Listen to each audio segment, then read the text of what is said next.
Under the Radar, bringing movies and people together, one frame at a time.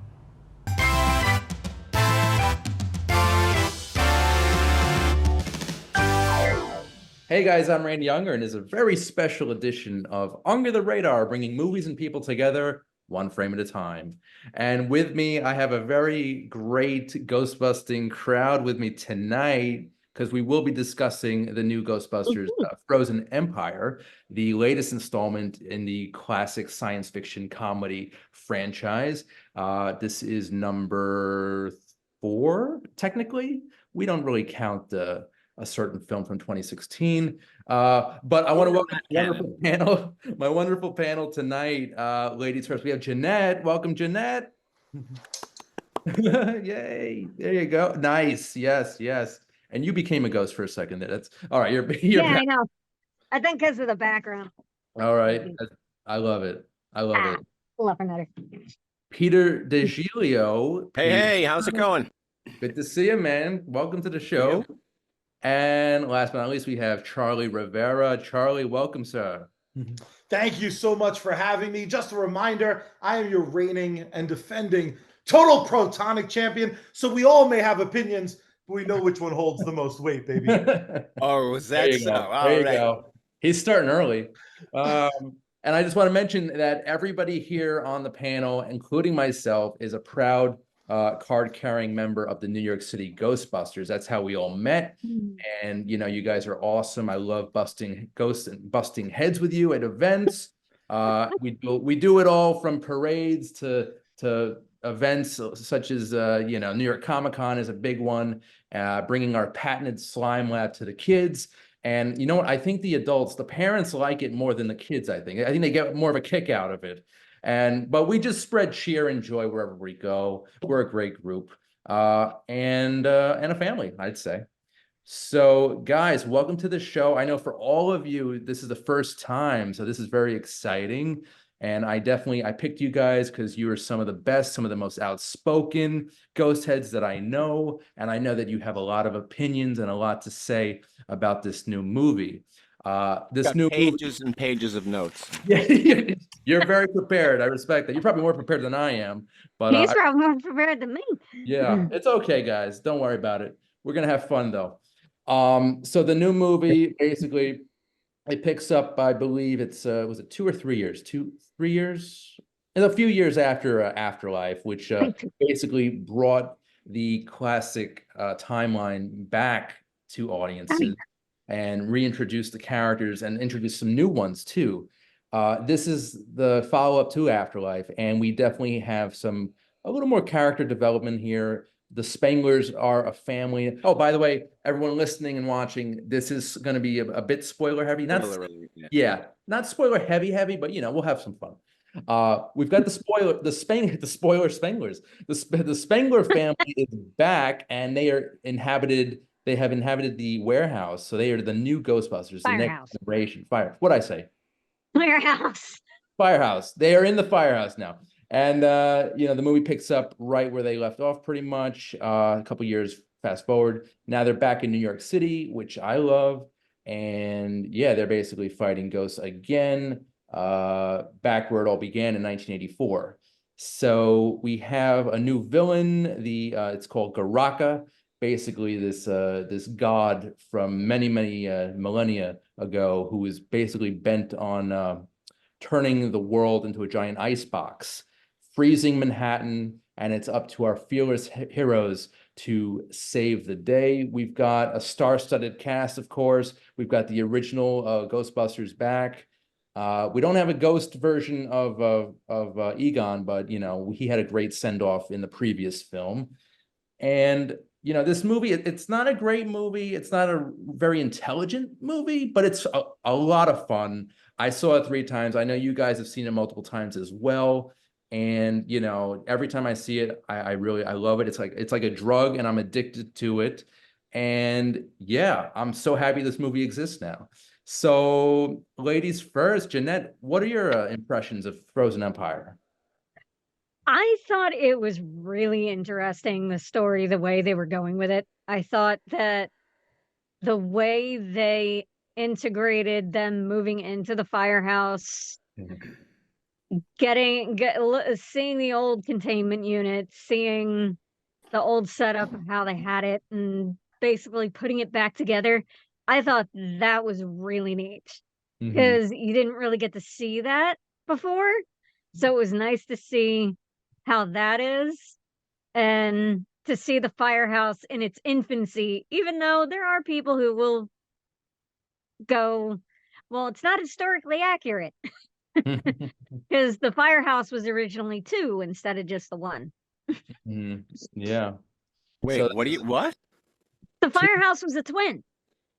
When they were widening Varick Street, they tore down the other side of the firehouse. Oh, I So didn't the know that. firehouse was, instead of being just what is in your background, Pete, it was both of that. Oh, I think I did know that. There actually used to be another building right next to it. Mm-hmm. It was Right, a right. double door entrance. Right. So they Yeah. got rid of, basically, Okay. they got rid of a third of it technically, but it looks like they just bifurcated it.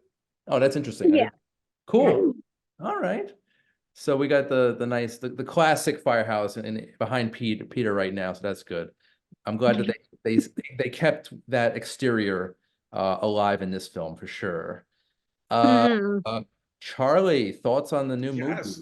movie? I absolutely adore Frozen Empire. Frozen Empire is the film that child Charlie so desperately wanted, and it coming to fruition what feels like a billion years later, in reality, probably 30 years later.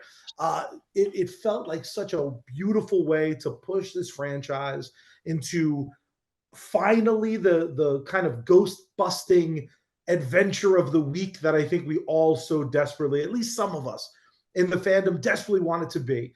This is the real Ghostbusters come to life. Yeah. They were able to navigate a wonderful family story that was started in Afterlife and continues. The story of the Spanglers becoming the new team of Ghostbusters was a story that needed to be told.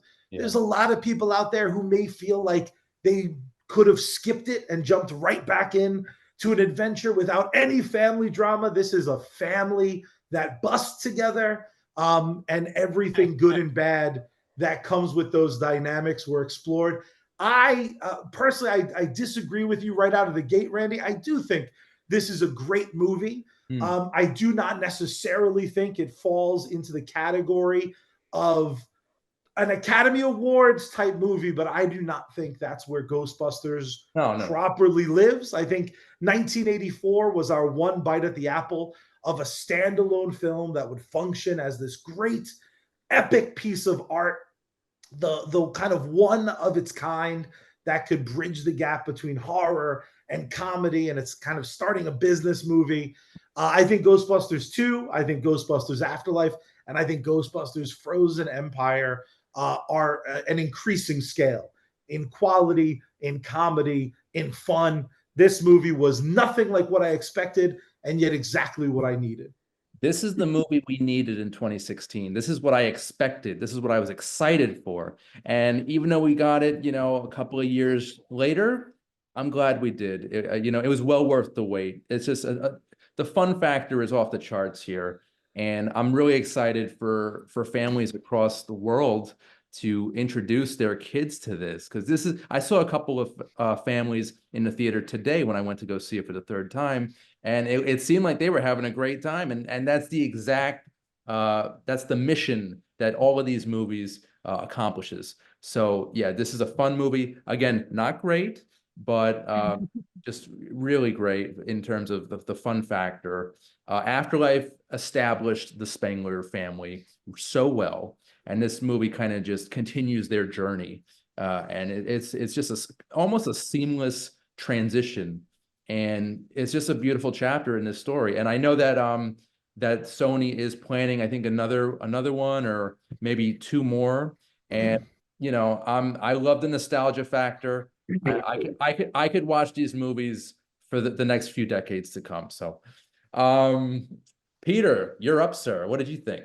I wasn't sure how I felt about it after I saw it the first time. I had a great night with everybody in the premiere and everything, but I was a little wonky on stuff. When you asked me to do the podcast, I was like, I have to see it again because a lot of people are saying it's better the second time. And it was better the second time I saw it. I think it took a lot of the pressure off of like, oh my gosh, is it going to be good? The reviews aren't great on the stupid Rotten Tomatoes, and like, you know, there's 700 people there all dressed as Ghostbusters, so there's all a lot of pressure and everything. But then I went by myself to see it again, and I liked it a lot better the second time. I think the Spengler family subplot is really nice. It's a nice sequel to the story in the previous film. I love the scene with Paul Rudd outside of Phoebe's bedroom talking to her through the wall, and it's very heartfelt and everything, and it's really nice. I did have some minor issues with the movie. Yeah. Can I talk about them? Because I actually did take notes. This is the And there are perfect some film. spoilers here. Do it, There's do some it. major spoilers here. Can I talk about major spoilers or? Please. All right. First of all, I did like this movie very much. I think it's a good movie. I agree with you. I don't think it's a great movie. I do think it's a good sequel to the previous film. Okay, so first and foremost, the first thing that stands out to me is it's never quite explained why all of a sudden there's ghost activity in New York again. In the previous movie, Gooberson says there hasn't been a ghost sighting in New York in 40 years. Right. Now, Winston does say something toward the end of the movie, like there's been a lot of ghost activity lately and we're here to do it. So if we get another movie, I'm hoping that that's explained, because I really wasn't expecting the movie to start and all of a sudden they're in the car chasing ghosts around New York. I thought there was going to be like a setup to why there's paranormal activity in the area. So that was a little weird. Yeah, that is weird. I mean, because the very end of Afterlife, you see the containment unit. Obviously, it was the beginning of it becoming very full, right? And then it was fade to black, right? But where did the Hell's Kitchen sewer dragon pop up from? Right. Yeah. I mean, I don't want to get into semantics. At no point in Afterlife did they say that there was no ghosts. Ray says that the calls went from daily to weekly to monthly if they were lucky. So I think the activity in his shop in Afterlife specifically. So for me, I walked away just thinking it would be more in line with our reality, where you hear ghost stories every now and then. There's a couple weirdos. What I think specifically that a lot of people bumped into, I don't think it was just you, and I think it totally makes sense, is that sewer dragon is one hell of an obvious ghost. But even based on Phoebe's reaction to that first amazing sequence, and I don't want that to get lost. The Ecto 1 opening sequence, I think, is glorious. Oh, yeah. For goodness. But also, as well as I do think her reaction is like, that's this very specific ghost that we have been doing research on that we've never seen before. So I think the way that they played it in that scene, for me, read very much like, oh, crap, a ghost. Because I feel like what happened between films, I haven't read the comic yet, which I know bridges the gap a bit. That to me felt like they've been on a bunch of calls and they've seen no ghosts. Do you think it's because that to me was more of it? Do you think it's the fact that the Ghostbusters are still the fact that they're back in business, that they are a presence back in New York, that the ghosts are aware of their presence, so therefore the ghost activity bubbles up a bit because they're there? I don't know if I put that much thought into it, despite having thought about nothing else. But this movie, not really, but you know how nerds do. I more felt like Ray's new podcast or video show that he's doing with podcast alludes to the fact that there's spirits kind of doing boring stuff. We have haunted CDs, we have a grandfather clock with a grandfather in it. Right. I think the activity is less pukey, more possessor, making your fax machine working funky. And what I think this film does so brilliantly is it gives an excuse for all the big ghosts to be back, for all of the Slimers and the various other types of onion heads. I think that's really what this film sets up.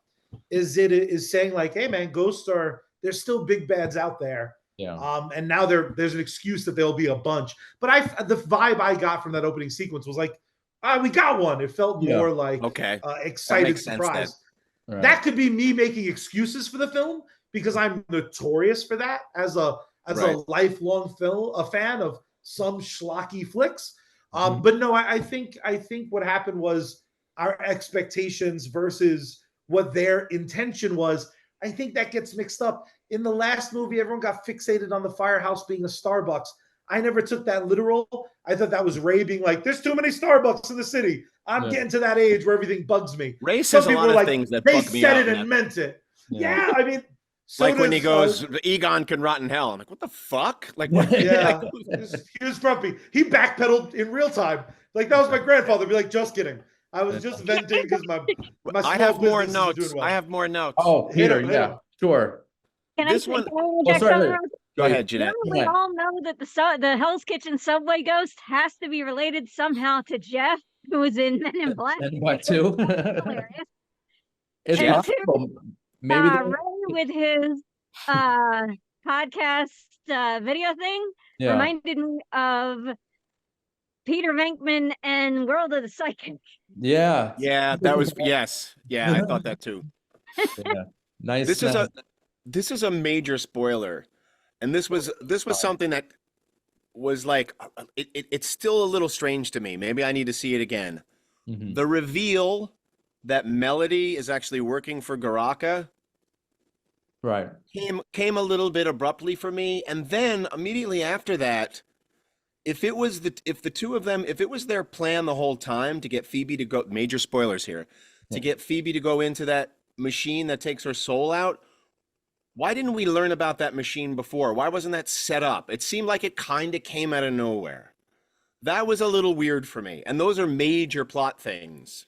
Right. I mean, I really enjoyed their friendship, actually. I think that was really I thought that was totally cool. Right. And temporarily dying and then sacrificing her to Garaka. That could so that he could make her human voice say the chant. And I was like, what? Why wasn't this set up earlier? It felt like it just kind of came out of nowhere. And I feel like maybe there's a deleted scene somewhere where Garaka, trapped inside the thing, maybe overhears that machine is also in the room. I don't know, something. Well, it just felt like it. Yeah, go ahead. The director, Gil Keenan, he said that there's a ton of really good, deleted scenes. So hopefully we'll get that in the home video release, and maybe that'll shine some light on that whole Garaka, Okay. Now I only have 15 other points. All right. I do have a couple more, but I don't know if you want me to. Jeanette, go. Sorry. The fun thing about watching movies over and over again is you stop looking at, like, say, the center of the film, because you're more focused on the middle of you're focused on the people who are in the middle of the film rather than the outsides. Mm-hmm. So if you're looking at the outsides of the film rather than the actors doing what they're doing, you'll see that when they walk into that research center, you see that there, and it's supposed to kind of trigger, I think, in the back of your mind, well, what's that do? And then when Phoebe goes over to it and does her deal, you're like, oh, okay, that makes sense now, because it triggers it from behind, and you're like, wait, what? I just wish there was more of a setup for that. Like if there was a hint of learning about it earlier in the movie before she brings it up, because then your mind has to kind of go, oh, is that what Melody went when she goes, why does this have to be her and this and all of that? Like, it's weird. I felt like that could have been maybe fleshed out a little better. It would have been very cool to see Melody's backstory fleshed out. I agree with you, Peter. And I think they had out of everybody in the film, those two characters, her and Phoebe, had like the best chemistry. I think. It felt so grounded. It felt so genuine, and I really enjoyed that. And can we just take a minute to say how great McKenna Grace is? Oh, she's amazing. Great actress. I'm like, my hope is that, like, she's playing Phoebe Spengler like into her 30s. You know what I mean? Like Yeah. I want to be an You old got 10 man more watching years, her I play think. I think Phoebe. she's 21 now. Huh? Yeah.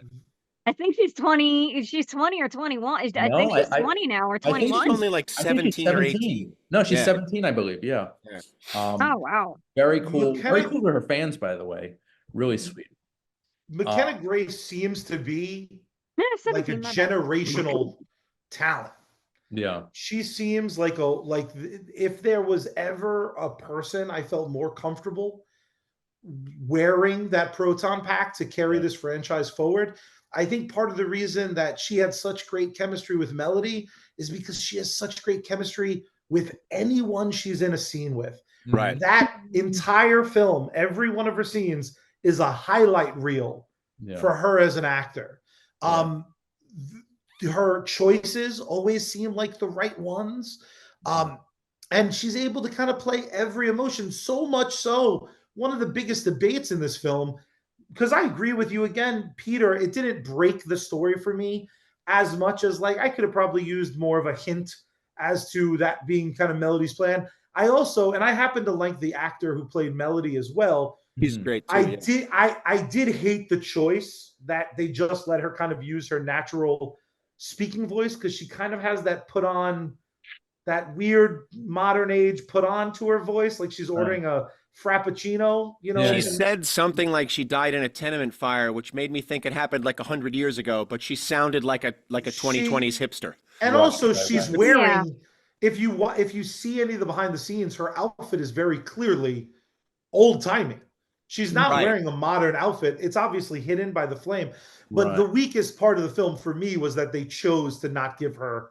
I would have been like, sound like you're from the 1500s, because I need sort everyone of to a know like your period character vocalization. Yeah. The part of the reason that I think I'm bumping into stuff a lot less than some of the more critical fans out there is I think your foundation of love for Ghostbusters plays a big part. I'm a big fan of the cartoon, and the cartoon yada yadas 90% of every plot. Every single plot is like, we need Egon in the containment unit. Luckily we got the containment unit suit busted out of storage. So the fact that this flick played so fast and loose with, we could do that. Yeah, we got the soul sucker, and there's a timer. There's a 2-minute soul sucker timer. It'll kick you right back. What I did like, though, and I think it's something some people missed regarding Garaka, I think he had like 7 plans to beat the world, because the minute that the possessor ghost got out, he went, hey man, go see if there's another way we can get me out of this testicle of doom. And that's where this devil's call it that from now on.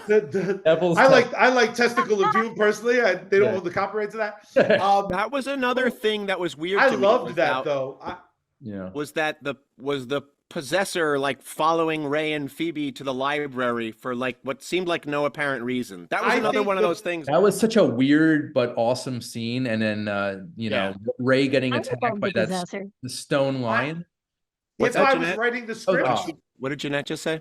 I love the possessor, because it was awesome, because you saw how a poltergeist in kind of real time would actually kind of work, because they could animate any object that they wanted and around with you and be like, oh, okay, if you want, I'm just gonna do this. No, the possessor was a great character. I wanted more of that, and I'm just gonna say it now. I'm really hoping that they turn Winston's Engineers into a series, because I think that'd be beautiful. Oh, that would be cool. Wouldn't that be great? It would be absolutely awesome. But just real quick to put a button on my thought, I think that possessor was just trying to do something. I think the possessor got out. I think Garaka was like, get the containment unit open, blow up a proton pack, kill a Ghostbuster, do something to get our mission forward. And I suspect that's what the mini puffs were doing. They were trying to just do something to help Garaka's cause. And I'm willing to bet there were other random ghosts around the city that just didn't have the ability to actually help out. I think there were multiple plans. We just really focused on 2. Gotcha. Look, I love the mini puffs, but why were they there? Shouldn't they have disappeared after they defeated Gozer in the previous movie? They should have, but didn't Podcast smuggle them back from Oklahoma? He said something. He does say something like that, but I'm like, Ray brought him back from Oklahoma. Ray brought him back. Okay. Oh. And then now the The first movie, I misunderstood this too, based on what Frozen Empire does. The way that the first movie ends, it didn't do like a vortex, suck all the ghosts back in, and the proton streams were destroyed. So there was kind of like a portal to hell that was You just talking kinda about left hanging Afterlife out. or the original 1984 movie? Which I'm one? talking about Afterlife. Okay. Afterlife, when they defeat Gozer, that took of the dogs and Gozer itself, who presents as a woman every time we've beaten her up in a Ghostbuster film. But I think that residual energy, I think it makes more sense that there's no Marvelitis of like, you beat the bad guy, all the minions fall down. I think it just makes the world rules a little bit better, in my opinion. Now with the end title credit sequence, we have a bunch of the mini Stay Puffs driving a truck. Now, is that going to be significant later on, you think? Are we going to get another giant Stay Puff? What do you guys think? I hope not. I hope. I mean, I think that if this franchise continues, that we need to have less and less of the nostalgia scenes and more new stuff. Yeah. So I agree. It would be nice to see new things in it because there is so much lore out there, especially with how Dan Aykroyd really is into the paranormal. So, I mean, even just his stories alone could, as we know, make a full-length movie no matter what you do, because he originally wanted the Ghostbusters to be space rangers, basically. And that's basically my only complaint about Afterlife, is that they brought back Gozer. I thought that was lazy filmmaking. I thought they could have introduced a new villain like Garaka in this one. But, I'm just glad we got Afterlife anyway, It was, so now, sorry, Trent. It was kind of fan servicey. Yeah. But also everybody knows that Harold needed a better send-off than what he got in 2016. Right. But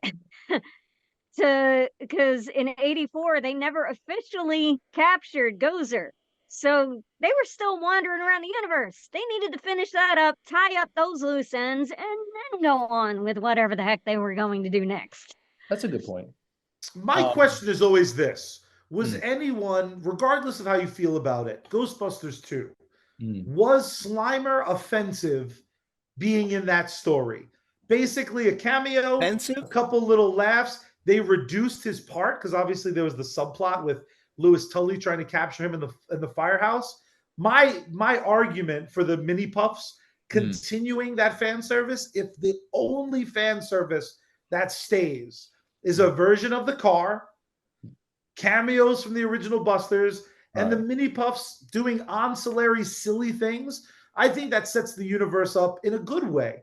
I think the mini puffs represent the new version of the old, and in that regard, them going on a field trip, if they wind up doing a international story for the next movie, they wind up in Canada, if they wind up in another part of America, I think having mini puffs show up to murder themselves in a silly way, I think it's a cute way to move some plushies. It's funny. I just wasn't expecting them in this movie. I was like, I thought they were great, but are we doing nostalgia for a movie that came out 2 years ago already? They are basically only there to sell toys. Yeah.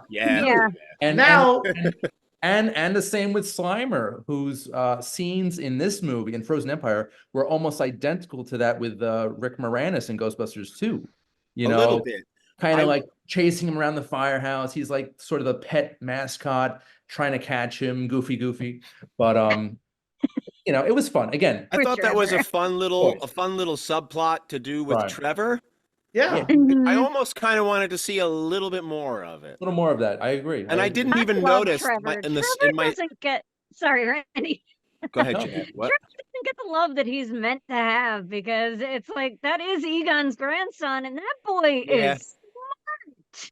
He needs. He needs to be fleshed out more. He needs a separate movie of his own, kind of like with Millie Brown. The girl who plays 11 in Stranger Things, Millie Bobby Brown. Yeah, Damsel was not a good movie, but the attempt was there. I think Finn Wolfhard he's a talented young actor. I think he needs a solid movie of his own, but that's probably a different discussion for a different episode.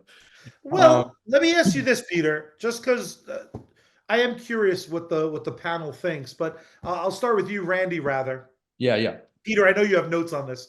That's why I thought of you immediately. But Randy, as far as the franchise itself, the thing I loved most about this film was that it set the world back up for way more progressive adventures. We're out of the like, are there ghosts? There's a whole containment unit full of ghosts that are flying around. Every ghost we've seen before, we don't need to see them again. But if we wanted to, we could rebust them all. So we have a whole world now full of that. Thanks to Winston and his pile of money, we have R&D that are souping up all the equipment. That means we can have extra ectos. We have this whole team working on a new slime thrower. We got Ray looking at mood slime. Ray is in the seat as the mentor, like he's starring in Batman Beyond. We got the Spanglers. They all love each other. They're holding wands together, defeating demigods. Yeah. How could anyone leave this movie, even if you hated this movie, has Ghostbusters from a storytelling standpoint ever had more options? That's the takeaway. I can't believe more people aren't talking about. Just in this episode of your amazing show, we said the engineers can have their own show. I would watch a 12-episode premiere series. It would be amazing. I would love Ghostbusters to reach Star Wars status in terms of the spin-offs and prequels and requels and reboots. I think there's so much in this universe, not just for the fans, like again, for the next generation of fans and beyond. Like you guys said that you would watch these characters, you would watch Phoebe as you know, Phoebe Spengler. Totally. I want to see her as Phoebe Spengler 15 years from now. You know what I mean? Like seriously. Epic. Right. Yeah. I want Phoebe to abandon her family and then go crazy, stopping Garaka again. Yes. And I want her little son to hate her guts, but then have a rambunctious kid of her own. We could do this story over and over. We could. And guys, we are almost about out of time. I just want to say that my only criticism of Frozen Empire is probably the cast is too big. They're all so talented, and I want to see each and every one, even Kumail Nanjiani's storyline. I want to see all of these characters fleshed out more. They're crammed. All of these characters are crammed into this movie. Some great actors, and I don't think there's enough time in this movie to shed a light on each character. There's so much in this movie to unpack. I really hope that the future sequels continue this trend of quality filmmaking, because I'm very optimistic about the future of Ghostbusters. So guys, final thoughts on Frozen Empire, Jeanette. Final thoughts, I'd have to give it at least, I'm seeing it again tonight, so I'll give it an 8 out of 10 right now. Okay. Because I want to at least see it without the movement of the 4DX and probably sit more centered than where I was. But I loved it. I have gushed about it since seeing it last Thursday to people who are like, well, did you like it? Of course I did. How could I not? It's a movie that is a continuation. It brings it back home to New York. It brings it back to where it originated. And I'm happy with it. I'm happy that we're getting to see the original Ghostbusters back again, minus Egon, because sad. Yeah. And but his whole family's there, which is nice to see them together, helping the newbies, helping the next generation of Ghostbusters, which is how I think they should do it. Yeah. So well said, Jeanette. Well said. Peter, final thoughts for you, sir. I'm glad I got to see it a second time because I enjoyed it a lot more the second time. I thought it was much better than I originally thought it was. Again, I did list a bunch of things. I have more things, like little tiny problems I have with the movie. We won't really get into them. A lot of them are just like the too much of the nostalgia stuff. I think if we're going to make more movies, if we're going to make more Ghostbusters movies, we can move away from that and get new plots, new villains, new characters, new iconic stuff that we can make toys out of. Right. That's my only issue. But other than that, it's a great sequel to the previous film, and I like it a lot, and I hope other people do too. Nice, nice, nicely put. Lastly, Charlie. Years ago, when I love cinema like all of you, I love movies like all of you. Years ago, I adopted a new system of rating. I go love it, liked it. It was fine, not great, and hated it. Right? That's the Right. system I live by, because you don't need an MFA in cinema to justify how you feel. Right. If there's nothing in this 2-hour movie that makes you smile, you might be a little dead inside. Yeah, yeah. I loved it. I don't think anyone has to love it. I think all criticisms I've heard, minus some of the weird, stuff that gets into nonsense that I don't think is worth diving into. I think all criticism is valid, but I think ultimately, if you love the world of Ghostbusters beyond that 1984 absolute magic, that lightning in a bottle that was 1984. If Ghostbusters 2 made you smile, if the cartoon made you smile, if Extreme made you smile, hell, if you're one of those people out there who loves and defends 2016, there will be stuff in Ghostbuster Frozen Empire that will work for you, and that alone will make you feel good. Yeah. I think this is the best position that this franchise can be in. Yeah. And what I think is odd, since 1984, for me, every film in this mainline canon has been a little bit better than what preceded it. So give me 10 more. Because when we get to Ghostbusters Ultimate Super Duper Express Voyage to the Moon, Part 18, maybe it'll be this once again lightning in a bottle. Ghostbusters. Hell yeah, let's do it. If McKenna Grace is in it, I'm gonna see it. So Yes. I love that. I think people will continue to like it more as distance kind of grows between Now, the release as New York City Ghostbusters and as hardcore ghost heads, we are a little biased, and we went into this movie knowing that we would enjoy it. But I think I enjoyed it even more. I'm trying to separate myself, a film critic from a Ghostbuster, and both perspectives leave a smile on my face regarding Frozen Empire. I think this movie is the fun factor is so high. And I just love it. I can't wait to see it again and again and again. And I hope that the future of the franchise is strong. And I think Ghost Corps definitely knows what they're doing. So guys, we have like a minute or so left. I just wanted to go around if you guys have any plugs, any projects you might be working on. Now is the time. Jeanette, feel free. Any plugs? Not that I can think of, to be brutally honest, because I mean, we're doing our New York City Ghostbusters thing. What our next event is the 12th, or yeah, it's a few weeks, I think. yeah. Next, because I mean, the big thing for us really is going to be Ghostbusters Day, honestly. Right. And so, guys, everyone watching and listening right now who has no idea what Ghostbusters Day is, this year marks the 40th anniversary of the original film. And basically, you're going to see about 300 guys in khaki and other colored flight suits and proton packs congregate at the firehouse in Tribeca, New York. There's going to be tons of photo ops. The car's going to be there, live music. There's going to be, actors from the films autographing.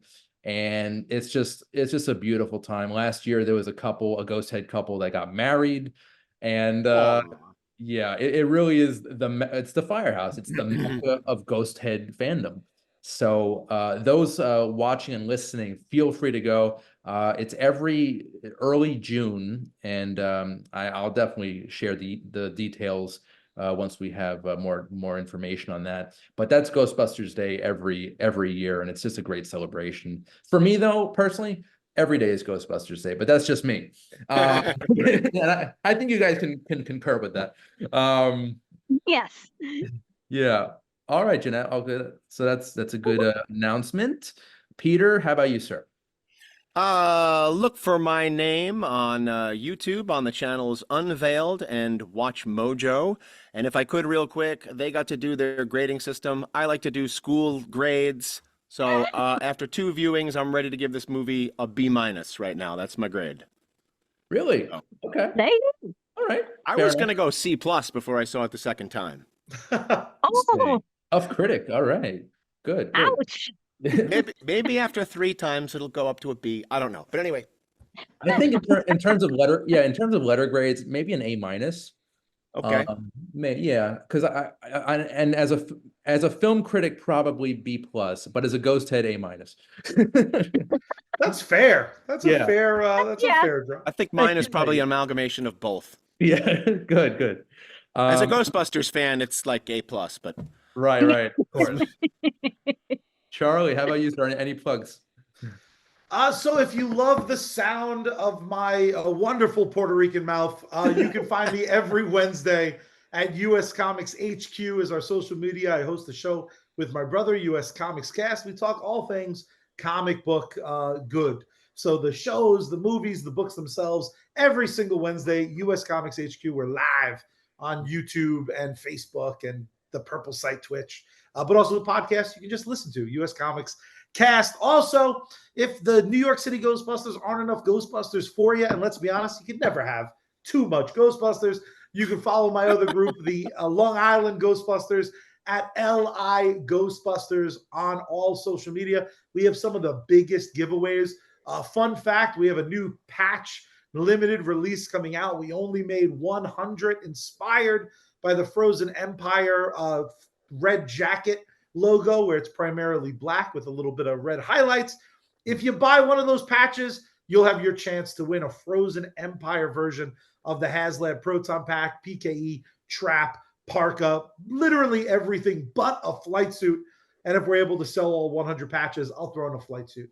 How's that sound? Follow us at LI Ghostbusters. I'm definitely doing that. About that will be Nice coming soon. Definitely You doing guys that. are the first to hear about it. And speaking of Ghostbusters merchandise, I don't think anyone can see my shirt here, but this is a special St. Patrick's Day shirt. Oh, nice. From the, Kiss Me, I'm a Ghostbuster. That's from the St. Patrick's Day parade in Boston. Does it say I'm a Ghostbuster on the bottom of it too? Does it actually say that? Yeah. Oh, cool. There you go. Oh, that's awesome. I love this shirt. Yeah, it's a great shirt. And as for me, if you want to check out new episodes of Under the Radar, you can check them out on Slam Radio through SiriusXM, and that's every Thursday at 8 p.m. Eastern, 5 p.m. Pacific. Also, if you want to check out the video version of this podcast, check out Manhattan Neighborhood Network, and that's every Monday at 11 a.m. Eastern, 8 a.m. Pacific. And feel free to subscribe and like on the Under the Radar YouTube channel. Spread the love. And I want to thank all of you guys. This was amazing to have you on for the first time, to not just do, a New York City Ghostbuster event, but to actually, talk about a quality film. Hopefully you guys would love to come on in the future. I think that'd be amazing. And we'll review some non-Ghostbuster stuff too while we're at it. But Jeanette, Peter, Charlie, I want to thank you, and thank you for your time. Thank you. That about does it, guys. I'm Randy Younger. This has been Under the Radar, bringing movies and people together, one frame at a time. We'll see you next time. Take care, guys.